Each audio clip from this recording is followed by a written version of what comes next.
I gotta know more, friends. Let's watch the lore of the Elden Ring cosmic sorceries. Long ago, an astrologer looked to the sky and found something called the primeval current in the stars above.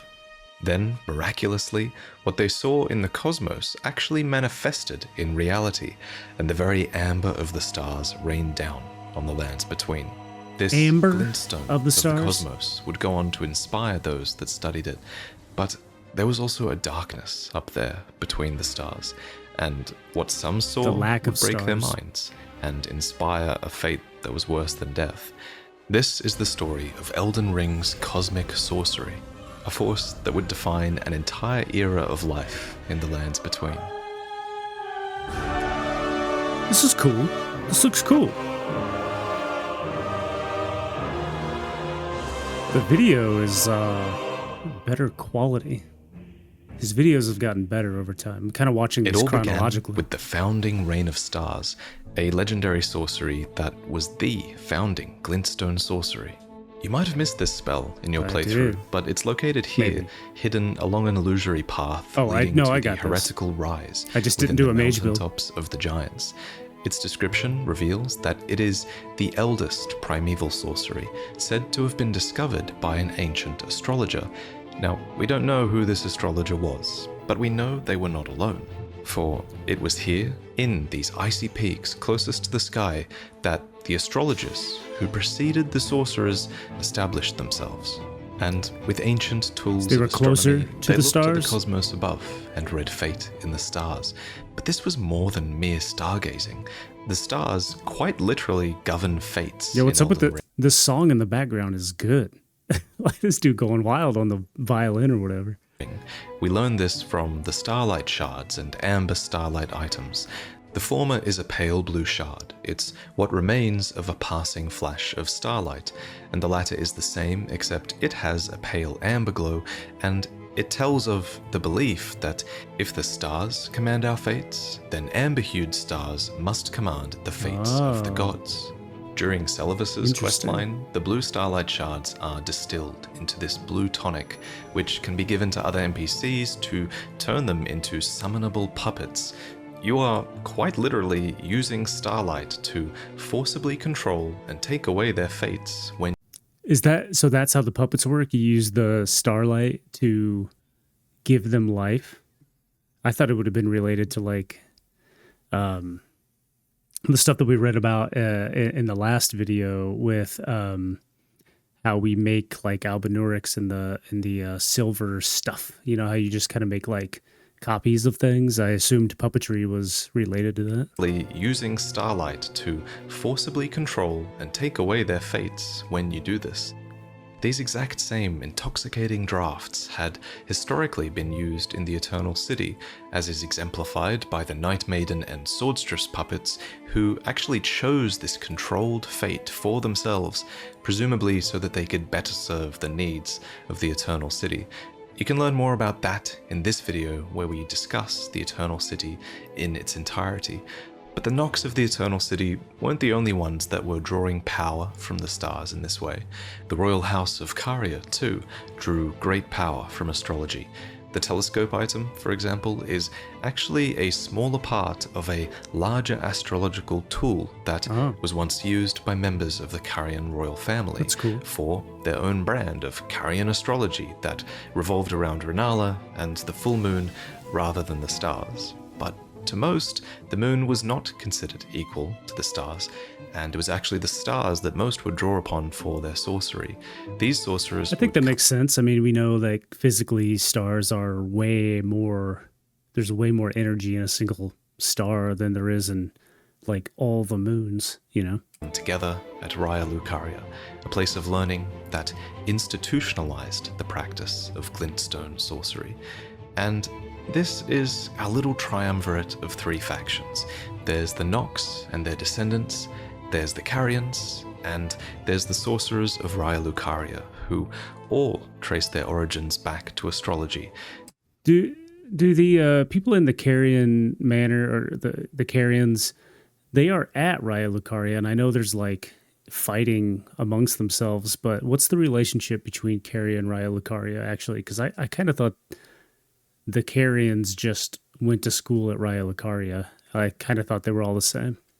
These factions overlap at times, they interact and clash, and their shared history is fascinating and complicated, but it all comes back to the cosmos in the end.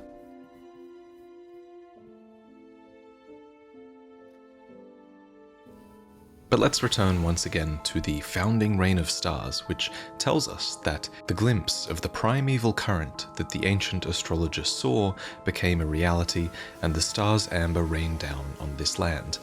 So that answers my first question. I questioned what amber was. The stars amber, which is the magic like of the gods, rain down on the land. So power of the gods in a way? Is the primeval current? Well, let's break down the term. The word current means it's a moving flow or torrent, and the word primeval means that this torrential flow likely existed from the very beginning of time. And thanks to the description for Comet Azure, we know that the primeval current is a distant starry expanse, something that is visually similar to the torrential comet generated from this spell. But what's truly amazing about this cosmic force is that somehow, this ancient astrologer managed to manifest a rain of stars upon the Earth merely after glimpsing it in the primeval current of the cosmos far. Doesn't stuff always happen like that, though? Like, somebody's got to be the first. And, you know, the first time you do something like that, I bet that's really amazing. But, you don't, it's like, did the guy even know what he was doing? Away. And I speculate that starlight shards are actually another example of this phenomenon. Their description reveals that these are what remains of a passing flash of starlight, and we exclusively loot these at the foot of giant stone astrolabes, which are these ancient stargazing tools. Thus, rather than being a piece of star that has fallen to the ground, I think these might be a byproduct of the act of looking up at the stars. Why else would we loot them here?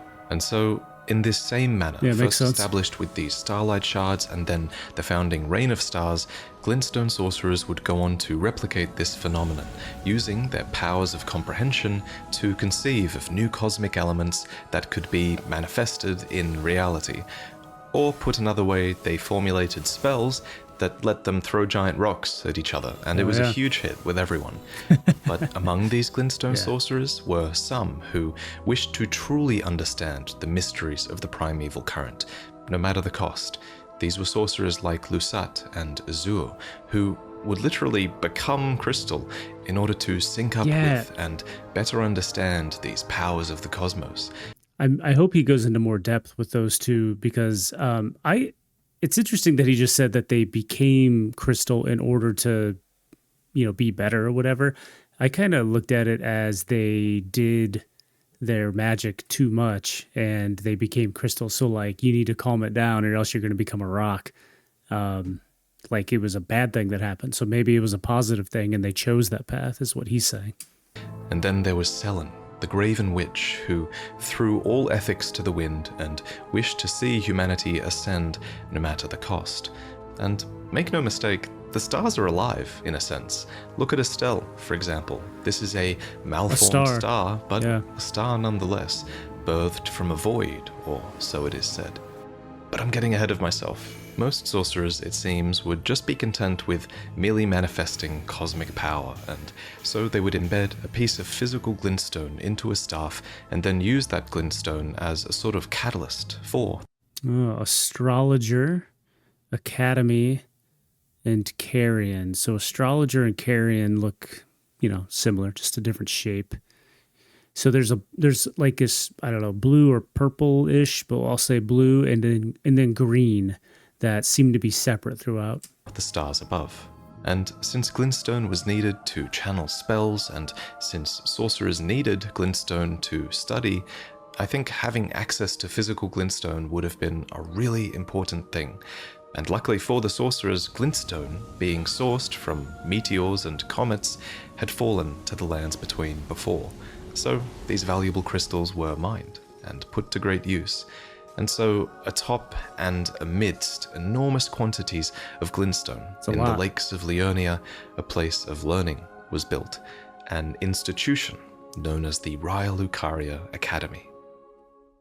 The institution of Raya Lucaria. As a whole were powerful. They could read fate in the I like his stars, face. fire cosmic projectiles at their enemies, and potentially even command the fates of others. So Hey, it's your boy. naturally, there needed to be an institution for their power, a place of learning, but also a place of hierarchy and even governance, where rules about sorcery could be debated and enforced. When you journeyed through Raya Place is a Lucaria, you mess. would have collected these Needs a symbols broom. of their institution. These are stone masks called glintstone crowns, and not just anyone is supposed to wear these crowns. They are a symbol of achievement, and they represent one's mastery of a certain conspectus or school of learning within the academy. They also make a good weapon, if all else fails. But why was this Flying design headbutt. specifically chosen as a symbol of achievement? Well, according to many item descriptions, there isn't just life in stone, but there is a wisdom contained in stone as well. So their masks were crafted with stone and set with glintstone. The glintstone is typically set upon the eyes and or the brain. What's up with these dudes with that have two? Do they master two different sets of magic? A tradition that I speculate originated with the sorcerer Azure, who was one of the first, if not the first, glintstone sorcerer. His blue-green glintstone crown was set with crystals and eventually replaced his own brain and skull altogether, which enhanced his powers by helping him catalyze with glintstone, though it clearly came at great physical cost. And I speculate that this crown eventually replaced his own brain and skull, because glintstone kind of does that. It corrodes, it consumes. We see its effects best on other creatures like the dragon Smaragd, who was a devourer of sorcerers with a body that became corroded over time by their glintstones. Is that thanks to good or bad? Strict sorcerer diet. But as with Azure, this corrosion did not come without benefits, and he now breathes a powerful glintstone So that's breath. good. I guess the downside would be you turn into a rock eventually. The sorcerer Azure was an early sorcerer of the primeval current, but he wasn't the only one. There was also the sorcerer Lusat, who experienced Better a similar hat. glintstone convergence. He of polished body his and shit mind. up, shaped it. Together, Looking these good. masters of sorcery each glimpsed a part of the primeval current. And from what I gather, the primeval current seems like the sort of thing that can only really be glimpsed once before it either breaks or terrifies the viewer. Azure and Lusat only have one primeval current spell each, after all. For instance, when Lusat glimpsed into the primeval current, he conceived of the spell Stars of Ruin as he beheld the final moments of a great star cluster, and upon seeing it, he too was broken. And when Azure glimpsed into the primeval current, he saw darkness and conceived of the spell Comet Azure, but was left both bewitched and fearful of the abyss. Both Azure and Lusat clearly had a prominent role at the academy. All right, who is it? Azure or Lusat? Who looks better? I like them shoulders on Azure, but the hat, the big blue head, is elite. So I'm gonna give it to Lusat. But Azure specifically was the first founding glintstone sorcerer to have an impact upon Raya Lucaria, for there is a line of research called the Karolos Conspectus, I don't dubbed remember the that. oldest of the Academy's lineages of study, begat by the sorcerer Azure. Sorcerers who follow in his footsteps by studying this conspectus pursue the mysteries of comets, leading to new kinds of comet sorceries like glintstone comet shard and shard spiral.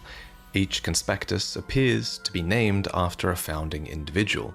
These stone crowns are designed after actual people. Oh, okay. My question has now been answered. Twin Sage is two people.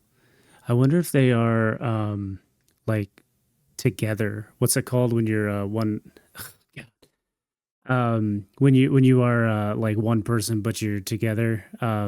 Twins that are conjoined twins. God, it's my slow brain.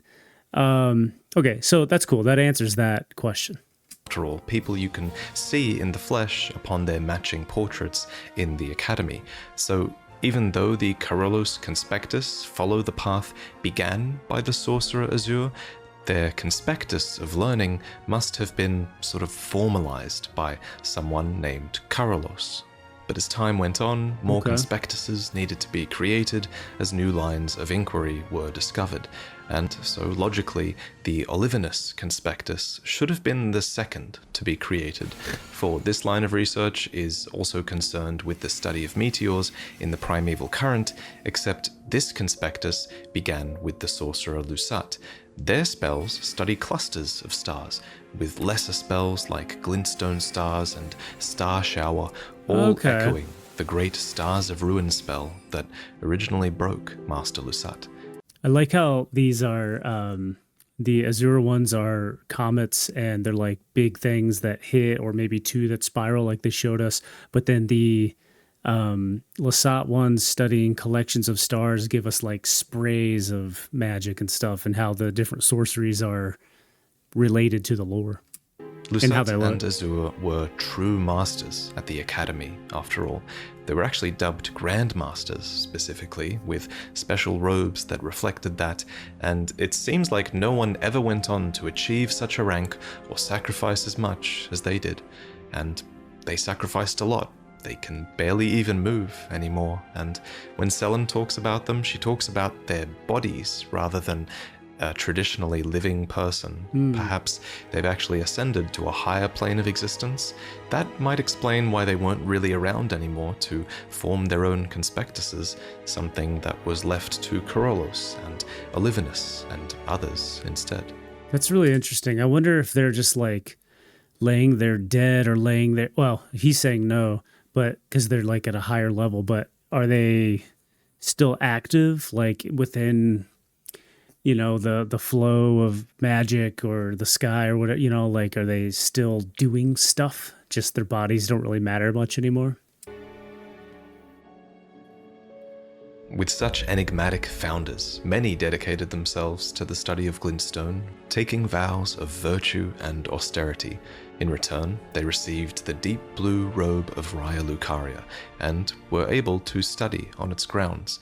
Some nobles of Leyndell were even permitted to study here clearly, though their meagre accomplishments never warranted them earning a stone crown, and fittingly, you only see them casting glintstone pebble in-game.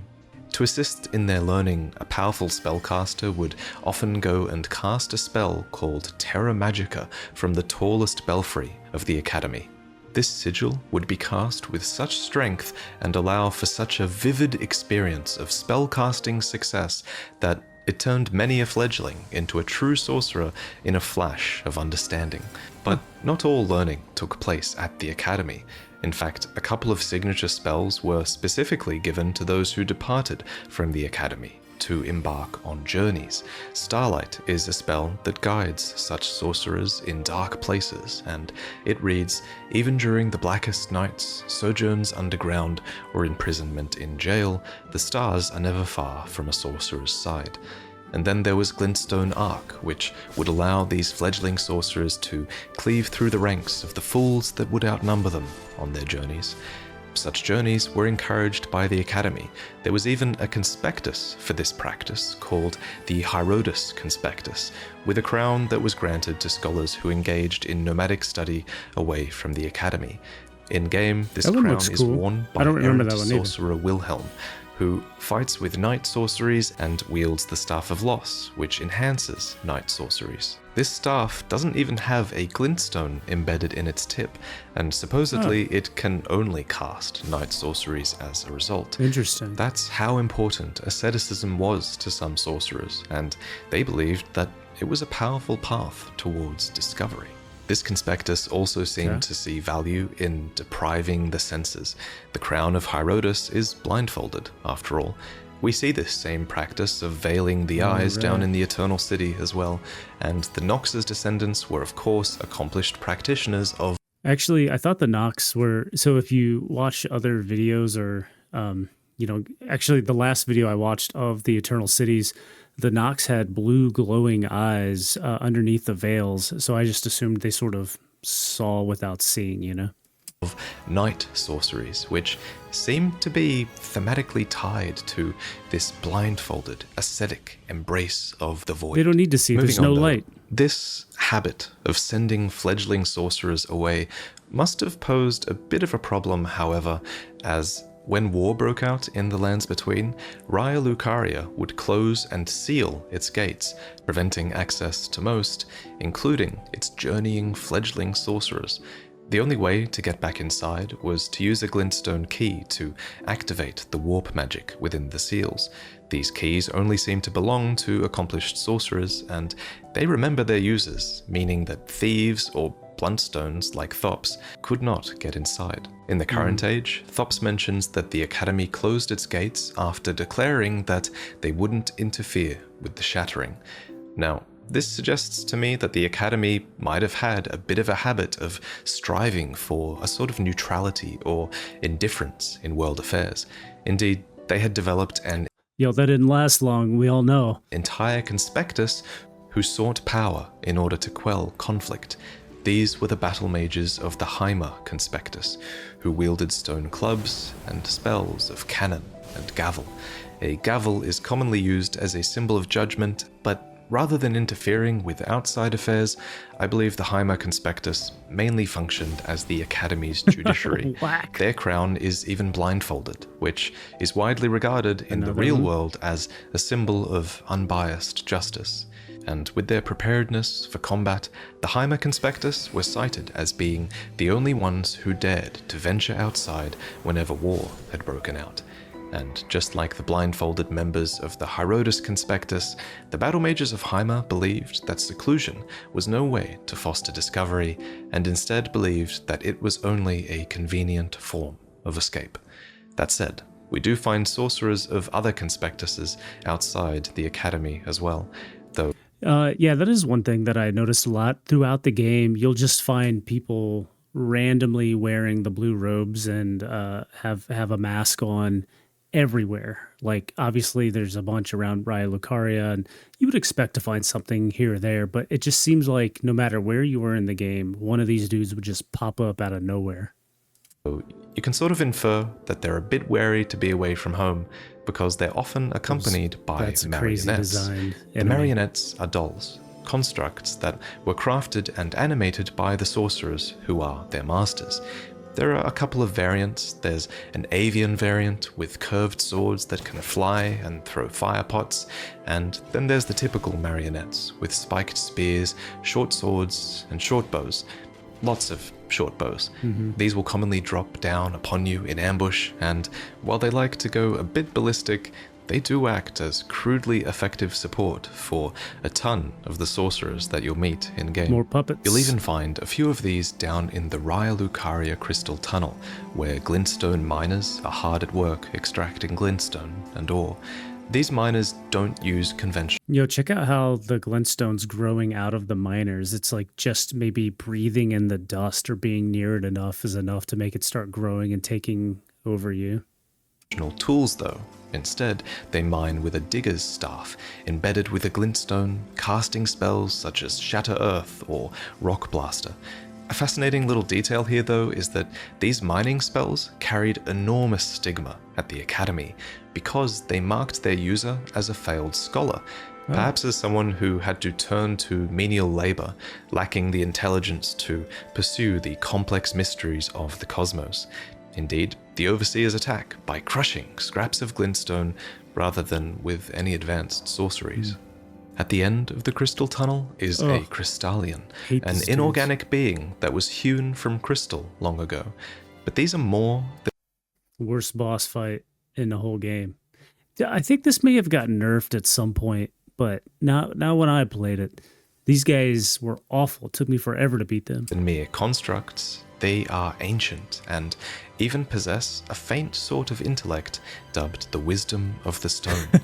Long ago, they even made a concord or an agreement with the Carian royal family. We don't know the nature of this agreement, but some can be found chilling upon the moonlight altar, allowed to stay in close proximity to their crystals, perhaps. And for their part, we do know that the Crystallians did teach the Carians a spell called Magic Downpour to mark the occasion. And Raya Lucaria sought kinship with these beings as well, for they are close to the ideals of the primeval current, and so are revered guests of the sorcerers. The best example of this might be down in the dimly lit Academy Crystal Cave underneath Raya Lucaria, a crystal cave that is not mined, perhaps out of respect for the Crystallian duo at the end of the tunnel. There are even living quarters down here, and I suspect these belong to a group of sorcerers called the Crystal Cadre, which was a group that was founded to research the wisdom of stone possessed by the Crystallian. However, just like the primeval current, these sorcerers clearly don't have all the answers on these beings. They call them inscrutable, and note that they have but one clear purpose, and that is to safeguard their crystals unto the end. Though there is one theory on these beings, and it's that they are waiting, yearning for the return of their creator, so are they who will carve enemies for them new brethren. A few sorcerers down here. Would they be enemies of like the sorcerers then, because they like don't want the crystals to be taken? I'm not really following this. This is a very in-depth this episode. There's a lot going on here. Like I mentioned earlier, I didn't play a mage build, so a lot of these things are new to me. So typically when I'm watching this, I'm like, yeah, remember that? Oh, that's connected to this, that's connected to this, and you know, it's like a whole experience. This is like, I feel like I'm being blasted with information right now. I'm not totally lost. It's just not as, I'm not connecting as many dots as I would like to be. Near the Crystallian are in possession of the Twin Sage Helm, which marks them as members of the Twin Sage Conspectus. These were the elites of the Academy, permitted to study and excel in sorceries of all kinds, and I assume it was these members, these elite members, who would climb out of this cave and cast the legendary Terra Magica that would cover the entire Academy's grounds from this tall belfry that we... So actually, that's weird that he just said that, because, you know, originally I thought, okay, well, the Twin Sage can just do 2 types of magic or more than one. And then they showed the image and it was of just 2 people. And I, you know, talked about it. Oh, they're just a conjoined twin or something like that. But, or at least twins or 2 people, right? But now he's going back and saying, they can do multiple types of magic. So maybe one or the other or both. We mentioned earlier. But the Twin Sage Helm wasn't the only mark of a proficient scholar. There was also the Witch's Glintstone Crown, which was granted to a scholar who excelled in her studies, which also merited the title of Witch. And you have to be female to be a witch? Of these conspectus portraits hanging in Raya Lucaria. For example, here is the Witch, the Twin Sage, Carolus, Olivinus, and all of these portraits are hung in the debate parlor of the Academy, where members would likely have engaged in argument in order to test and help validate their ideas about sorcery. It's also where I assume they argued about whether certain things even should be allowed to be learned here, or whether certain members should be exiled. But we'll get to that shortly. Because first, the final conspectus that we haven't yet mentioned is the Lazuli Conspectus. These sorcerers studied lunar sorceries, a quote-unquote heterodox pursuit that views the moon as equal to the stars, with a robe coloured in the hue of the full moon, which signifies their heresy. And of course, these sorceries include many signature spells of Caria. And so we finally arrive at Caria. This is Carian Manor, and to the south are their stargazing grounds. Both situated... Caria is just like a house, right? Like, it doesn't even much look like a city. It's just like a big wall and a place for people to live, right? I'm not 100% sure what Caria is. I guess maybe it's just a city. I should look at it like a city of people. Upon the western coast of Leonia, which, according to the map, has always been closely associated with Carian royalty. They have been around for a long time, a really long time. Specifically, Caria traces its roots all the way back to the ancient astrologers that existed alongside the fire giants. This is most apparent when you're looking at 2 items. First, the Sword of Night and Flame, which became a storied sword and treasure of Caria Manor. It was clearly crafted to commemorate the astrologers' early experiences with the primeval current and their shared experiences with the fire giants as well. And the fact that Caria inherited this sword suggests that they trace their ancestry back to the time of this sword. And then there's the Stargazer heirloom, which tells of the rise of Caria as a house of royalty through Renala and her full moon. The young astrologer gazed at the night sky as she walked. She had always chased the stars every step of her journey. Then she met the full moon, and in time, the astrologer became a queen. Oh, yeah, this royal house continued this tradition of stargazing and raised princesses and carrion knights to serve as their retainers. One of the foremost carrion knights was named Loretta, a woman we talked about recently so Loretta might be an Albinuric. This is what he said in the last video. in the video I did on the Eternal Cities, as it was rumored that she was an Albinoric. Albinorics, as you may know if you watched that video, were widely despised in the Lands Between, though Caria is one of the few factions that seems to be pretty friendly with them.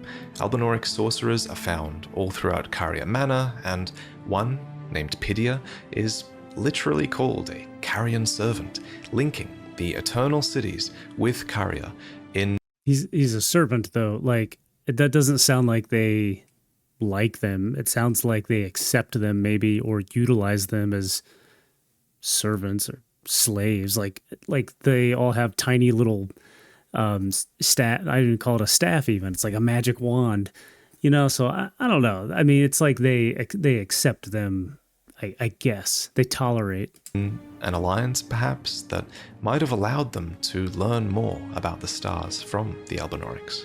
At any rate, Renala, with her full moon sorceries, was the champion of Caria, a prominent one too, apparently.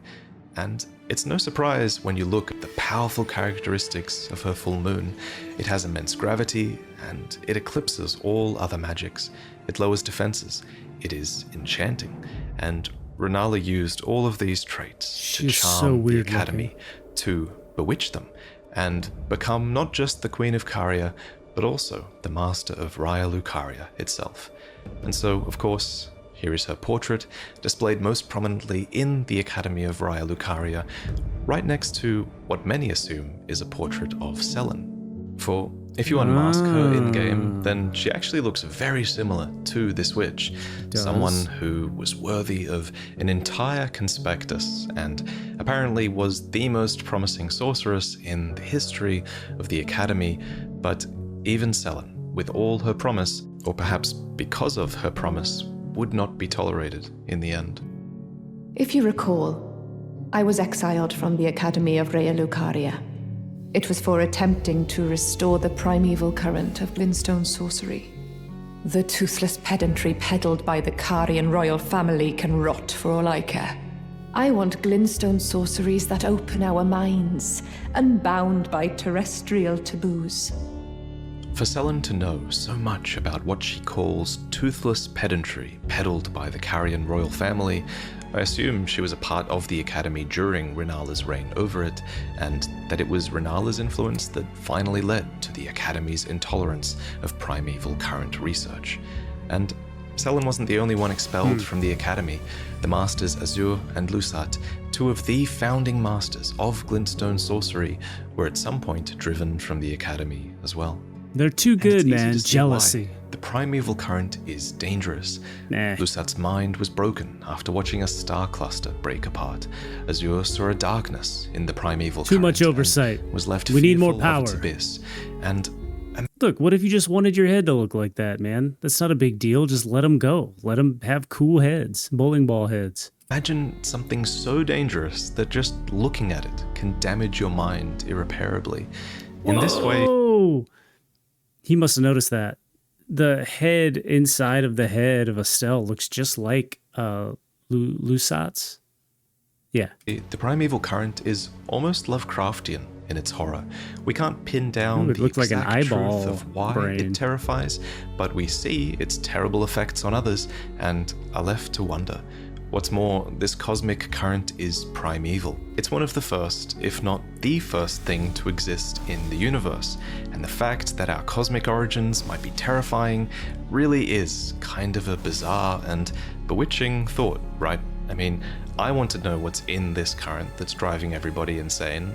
Yeah. Although I will mention, again, we kind of know that at least creatures like Estelle are up there, and Estelle kind of is a signature, horrific Lovecraftian monster, so... Yeah, no doubt. Yeah.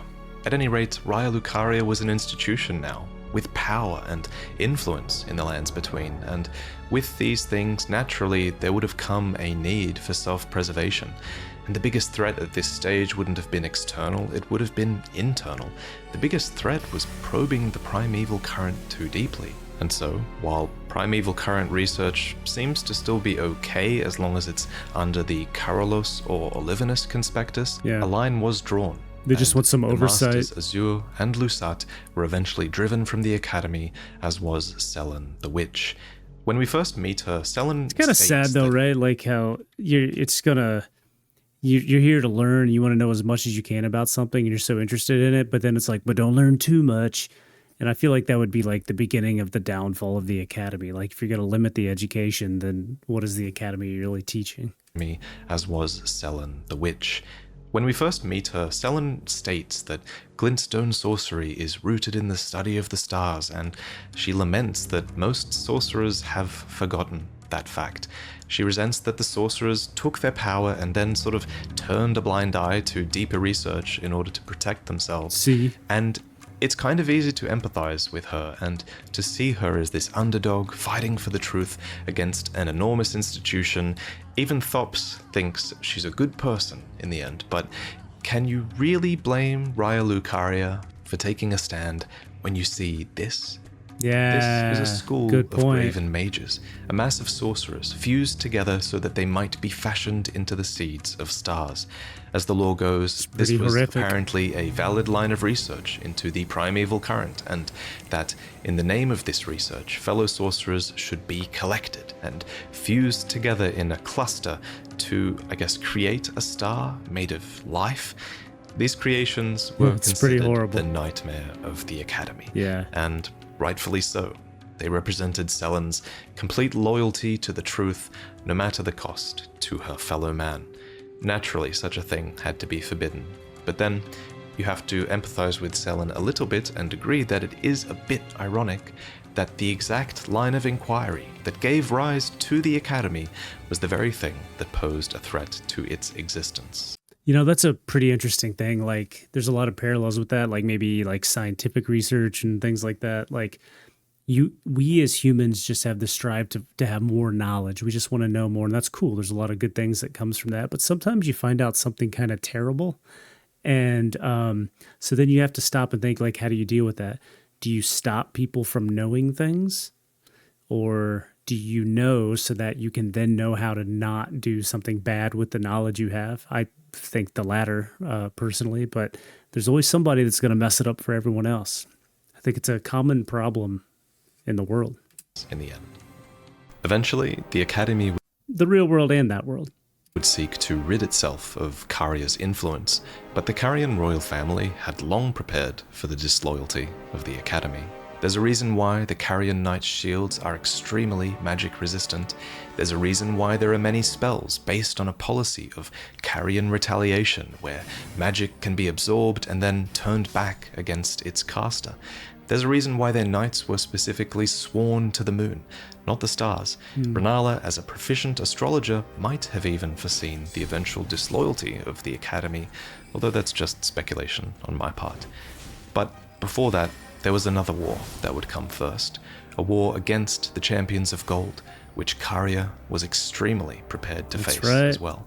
The Order of the Erdtree had conquered fire giants. So maybe they're preparing, they're trying to play it safe and stuff, and then with all this preparation of anti-magic and everything, they actually became, maybe that's why they were able to beat the Golden Order when they come down to fight all these times. The Stormlords and Caria and the Academy were next, it seems. Led by Radagon, who we now know was a part of Marika, a great war began. But here, the Order of the Erdtree actually met their match. Despite numbering fewer than 20, the Carian Knights were a match for even the Champions of Gold in battle, and enchanted Troll Knights fought on Caria's side as well, called into service from an ancient oath made with Renala, back in her youth atop the mountaintops of the Giants. And so, instead of weathering a stalemate, a truce was proposed between the two parties, and sealed in holy matrimony. Radagon once cleansed himself with celestial dew, repented his territorial aggressions, and swore his love to Renala. The Order of the Erdtree and the fate of the moon were conjoined, and all the Temporarily. wounds of war So they forgiven. thought. And of course, we all know that Radigan is Marika, but no one else did. And so secrecy was of the utmost importance to Radigan, and he imposed this need upon his newly acquired vassals. These are the Carrion Preceptors, essentially professors of sorcery who serve the Carrion royals. They wear these blue robes embroidered with cosmic designs, which is a reference to Karya's astrological heritage, surely. But when Radigan married Renala, he ordered the Carrion Preceptors to wear an additional piece of attire, a mask with the mouth sewn shut with gold thread in that signature Don't tell the crisscross secret. pattern that is emblematic of Radigan, to make it clear that all their matters were to be kept strictly private. For of course, Radigan was hiding something that might be able to be seen if anyone looked at him too closely. Indeed, That this he's desire Marika? for secrecy I was assume well that's what they're founded, talking about. for someone did look at him too closely during this time. A sculptor who secretly rendered this dichotomy between Radigan and Marika into his work. But no one else discovered Marika Radigan's secret, not until we came along. And long before that, Radigan would leave Renala, and her heart would go along with him. And it was then that those at the Academy realized that Renala was no champion, after all. When we see her, we realize that she was likely left quite witless and innate after this loss of Radigan, and so it was no surprise that the Academy took this chance to rebel against the Carrion Royals. Do you think it's jacked up that we come in and these people that work their whole lives for these cool masks and stuff, and then we just like kill them and put them on like we earned it? Like we're the bad guys. With Renala essentially held hostage and safely locked in their grand library, the Academy went to war with Karya, focusing their assault upon Karya Manor, for that is where a siege commemorated by this graveyard of swords took place. The enchanted soldiers who fought on behalf of the Academy were named the Knights of the Cuckoo, wearing red and blue surcoats that depict their namesake and carrying shields that boasted high magic damage negation. They were explicitly purposed as mage hunters and have been quoted as stating, "Our enemy is none other than Karya itself." They also throw Albinoric pots, which reference the torture of Albinorics and the hatred of Albinorics that the Cuckoos have. What does an Albinoric Again, the pot come Albinorics- from? Like, why would that reference that? Are Albinoric pots like made from Albinorics or something? Are found throughout all Karya, so these Knights of the Cuckoo were fighting against some true enemies here. But despite some of their descriptions saying that the Cuckoo Knights were sworn to the Academy, I think that's actually just wishful thinking by Raya Lucaria. The Scholar's armament and shield spells, for example, were actually spells that were quote-unquote taught to the Knights of the Cuckoo as payment for their contract. So they were getting paid to fight, and learning these low intellect spells suited them because they were not proficient sorcerers. Oh, For true. example, instead of casting spells, they would crush broken clumps of glintstone, dubbed faux sorceries or fake sorceries by the Academy. Yeah, that makes sense. But They didn't have to most learn anything. They just take the magical item, throw the magical item. It does what it does. They don't have to actually have any skill. Telling about their loyalty is the Cuckoo Knight armor, which says its left breast is emblazoned with a peering cuckoo, whence came their name, which straight up admits that perhaps the bird's shrewd gaze is an expression of their refusal to be mere servants of the Academy. And in the end, the Knights of the Cuckoo failed pretty hard. They were not only defeated in the siege of Karya Manor, but they were turned into puppets there, and many now fight on Karya's behalf. We get an idea of how much they must resent this when they somehow break free and confront Pydia, a Carrion, an Albinoric, and a mage. Three things that they absolutely hate. So I feel like that one might have left me with maybe more questions than answers. I mean, I got some answers. It was good. It gave me a lot to think about, though. So I'll have to keep running through these and keep trying to process the new things I learn as they're associated to the cosmic sorceries and Raya Lucaria and all the magic stuff. Maybe I should do a mage build. Do another run through. Okay, well, thanks for joining me. I appreciate it. I'll see you next time.